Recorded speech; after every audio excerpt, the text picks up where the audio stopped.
بات کرتے بیٹھو، خاموش بیٹھو. وہی 12% ہی بولے، خاموش بیٹھو، بیٹھ جاؤ.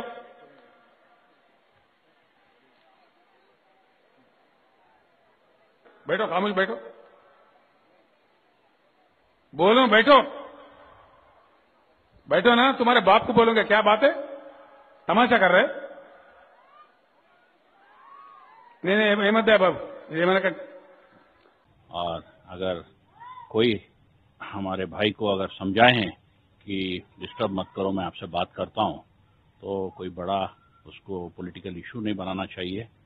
جو دوسرے جماعتیں جو اس کے اوپر ایک پولیٹیکل اپنا گین بنانا چاہ رہے ہیں، میں ان کو یہ سمجھانا چاہوں گا کہ بھئی اگر آپ اتنے سنجیدہ ہیں تو جو 4% ریزرویشن راجشیکھر ریڈی صاحب کی حکومت دی تھی اس کو آپ دلی میں پارلیمنٹ میں کیوں نہیں پاس کیے؟ جو بھی بات انہوں نے بولے ہیں وہاں پہ اس کی ہر شخص مذمت کریں گا، اور یہ مذمت کے قابل بھی ہے.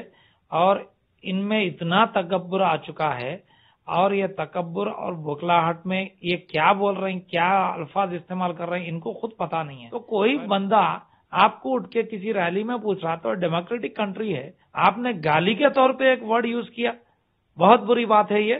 میں ان سے ڈیمانڈ کرتا ہوں اس بات پہ کہ وہ معافی مانگے سارے مسلمانوں سے.